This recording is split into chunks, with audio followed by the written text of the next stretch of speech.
room with 6 shelves of designer handbags, a little black lady Dior, an emerald green patent leather Gucci, a quilted Chanel flat bag with heavy gold chain detail, a red Celine, a beige Prada. The first time I came here, I ran my lambswool duster over the faces of them all and wondered about the girl who owned them. And now she's here, naked.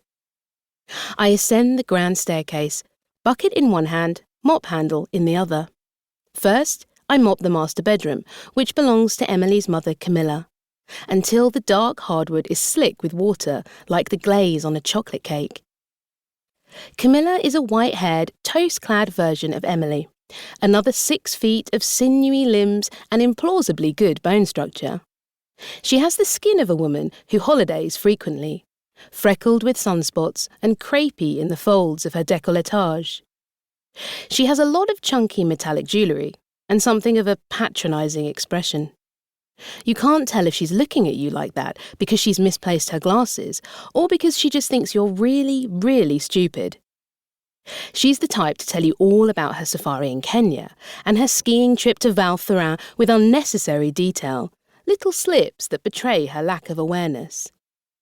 The villagers were so pleased to see us. Of course, they live in such terrible poverty. It really means so much to be given the opportunity to share their culture. That kind of thing. Emily's still out there in the sun, resting bitch face, behind gold-framed sunglasses. Her tan skin shiny from the lotion and gleaming in the sunlight. Her body is perfectly sculpted. 2 round breasts with nipples that both point upwards. Toes painted white. For a minute, I tried to search her taut, blemishless skin for a flaw, squinting at her through the window. Then she reaches for her bottle of sun cream, feeling for it, stark white against the rich watered green of the grass, and shatters the stillness. My heart pounds. I suddenly feel like a pervert and shift slightly out of view. But I keep watching her, sitting up and rubbing lotion onto her outstretched legs, her spine protruding slightly. This is the part of the ad where a voiceover would play, specially formulated for 24 hours of hydration. A close-up of the expensive, translucent, probably coconut-scented cream melting into her skin. The vacuuming has stopped. There's just the birdsong and the crickets now. A bumblebee bumps around the cracked window for a few seconds before giving up on trying to get in.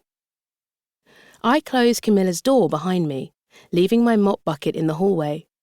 I get a feather duster out of the airing cupboard and climb the 2nd flight of stairs to Emily's room, head straight for the wardrobe.